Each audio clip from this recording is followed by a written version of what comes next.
بسم اللہ الرحمن الرحیم۔ سورۃ الاحزاب قرآن کریم میں 33ویں نمبر پر ہے اور نازل ہونے کے اعتبار سے یہ سورت 90 نمبر پر نازل ہوئی۔ اس کی 73 آیات اور 9 رکوع ہیں۔ یہ مدنی سورہ مبارکہ ہے، یعنی کہ ہجرت کے بعد نازل ہوئی۔ اس کو احزاب اس وجہ سے کہا جاتا ہے کہ اس سورت میں غزوہ احزاب کا تذکرہ ہے۔ احزاب دراصل حزبن کی جمع ہے، اور حزبن کا معنی ہوتا ہے گروہ، خاندان، قبیلہ، طائفہ، جماعت۔ چونکہ اس کے اندر غزوہ احزاب ہے کہ قریش کے ساتھ مکہ کے قریب کے بہت سارے قبیلوں نے مل کر مسلمانوں پر مدینہ منورہ پر حملہ کرنا چاہا تھا۔ اس بنیاد پر جو ہے اس کو احزاب کہا جاتا ہے، اور اس صورت میں چونکہ اس کا تذکرہ ہے تو سورت کو سورۃ الاحزاب بھی کہتے ہیں۔ اس کے پس منظر میں 4 اہم واقعات ہیں۔ پہلا واقعہ غزوہ خندق کا ہے، غزوہ احزاب کا ہے۔ جب نبی علیہ الصلاۃ والسلام ہجرت کر کے مدینہ منورہ تشریف لے آئے تو 4 اور 5ویں سال کے درمیان یہ سورت نازل ہوئی۔ اور ان واقعات کے اندر اگر دیکھیں تو پہلا واقعہ جو کہ جنگ خندق کا اور احزاب کا کہلاتا ہے، دراصل بدر اور احد کی ناکامیوں کے بعد قریش بڑے پریشان ہوئے، اور انہوں نے مضافات کے دوسرے جو قبائل تھے انہیں بھی اپنے ساتھ ملایا، اور اس بات پر اکسایا کہ ہم متحد ہو کر ایک جماعت بنا کر مدینہ پر حملہ کرتے ہیں، اور یہ جو محمد ہے اور ان کا جو دین ہے ان سب کو ہم ختم کر کے رکھ دیتے ہیں۔ چنانچہ بہت سارے قبائل جو ہیں وہ مل گئے اور مسلمانوں پر حملہ کرنا چاہا۔ نبی علیہ الصلاۃ والسلام کو اس بات کی خبر پہنچی۔ آپ نے صحابہ سے مشورہ کیا کہ کیا کرنا چاہیے، ہمارے پاس اسباب اور طاقت اور لوگ کم ہیں تو ہمیں کیا کرنا چاہیے۔ چنانچہ حضرت سلمان فارسی رضی اللہ تعالی عنہ نے مشورہ دیا کہ ہمارے ہاں ایسا ہوتا ہے کہ جب ایسے معاملات ہوں تو اس صورت میں خندق کھود دی جاتی ہے جس سے دشمن آ نہیں سکتا۔ چنانچہ حضور علیہ الصلاۃ والسلام نے اس مشورے کو پسند فرمایا، اور صحابہ کرام حضور علیہ الصلاۃ والسلام نے مل کر مدینہ کے گرد ایک خندق کھود دی تاکہ دشمن اسے عبور نہ کر سکے اور ہم تک پہنچ نہ سکے۔ اس موقع پر مسلمانوں کو شدید آزمائش کا سامنا کرنا پڑا، بہت مشقتیں اٹھانا پڑی، لیکن اللہ رب العزت نے مسلمانوں کو نقصانات سے محفوظ فرمایا۔ ایک تو اس جنگ کا تذکرہ اس صورت کے اندر تفصیل کے ساتھ آئے گا۔ دوسرا جنگ قریظہ۔ دراصل مسلمان جب ہجرت کر کے مدینہ منورہ تشریف لائے تو یہاں پر یہودیوں کی تعداد زیادہ تھی، اور مدینہ کے گرد ایک مضافات میں ایک قبیلہ تھا، قبیلہ قریظہ، وہ آباد تھا۔ ان کے ساتھ نبی علیہ الصلاۃ والسلام مسلمانوں نے ایک معاہدہ کیا جس کو ایک امن کا معاہدہ کہا جاتا ہے، اور وہ اس بات پر تھا کہ جی مسلمان اور یہودی ایک دوسرے کے دشمنوں کی مدد نہیں کریں گے۔ لیکن جب غزوہ احزاب ہوا، قریش نے ان کو بھی اکسایا تو یہ لوگ جو ہیں ان کا ساتھ دینے کے لیے تیار ہو گئے۔ علل اعلان تو یہ جنگ کے اندر نہیں آئے، لیکن اسباب فراہم کیے، ان کی مدد کی، ان کو مشورے دیے، گویا کہ ان کا ساتھ دیا۔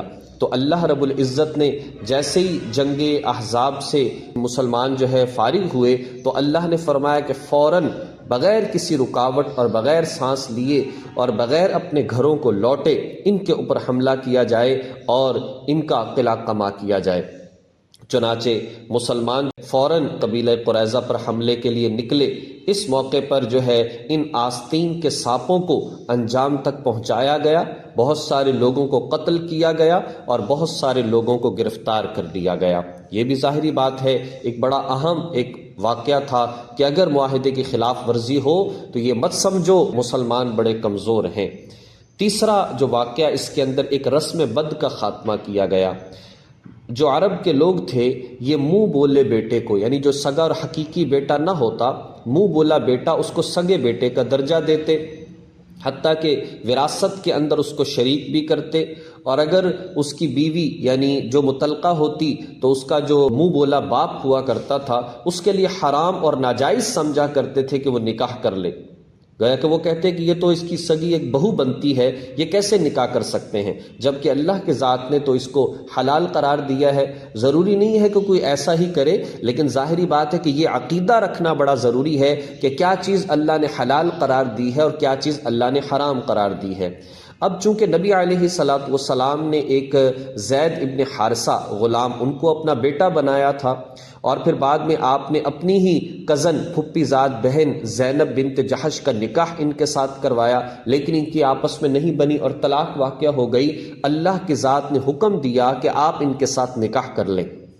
اب یہ حضور کے لیے بہت مشکل تھا، اس لیے کہ نکاح آپ نے کروایا تھا، رشتہ داری بڑی اہم قسم کی تھی، اور عرب کے اس زمانے اور ان لوگوں کے اندر اس رسم کو ختم کرنا بہت مشکل کام تھا، تو صرف کہنے سے بات نہیں بننی تھی بلکہ عمل کے ذریعے سے اس رسم کا خاتمہ ضروری تھا۔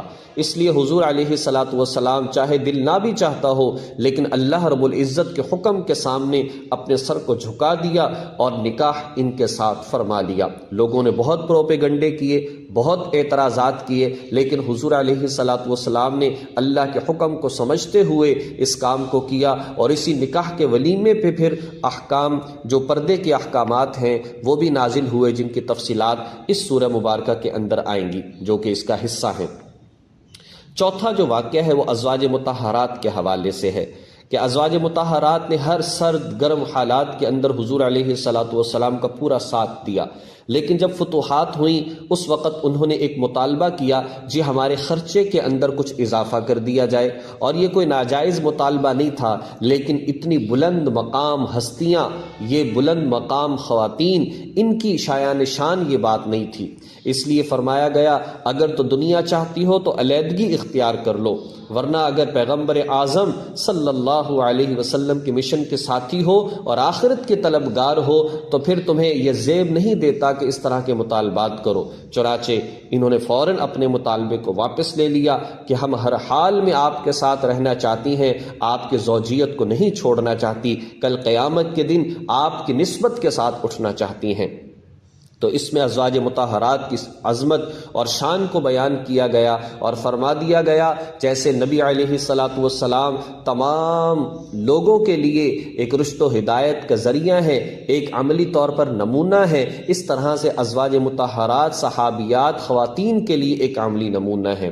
کفار منافقین کے بہت سارے اعتراضات تھے حضور علیہ السلام پر کہ آپ نے یہ نکاح فرمایا اور فلاں اور فلاں، اس مناسبت سے پھر حضور علیہ السلام کا بلند مقام بھی بیان کیا گیا، آپ کی تعظیم بھی بیان کی گئی اور آپ کی اطاعت کا حکم بھی اس سورہ مبارکہ کے اندر دیا گیا۔ اس طرح کے موضوعات پر یہ سورہ مبارکہ مشتمل ہے۔ اللہ تبارک و تعالی ہمیں اس سورہ مبارکہ کو اچھے انداز میں پڑھنے کی، سمجھنے کی، احکامات پر عمل کرنے کی اللہ توفیق عطا فرمائے۔ وآخر دعوانا ان الحمد للہ رب العالمین۔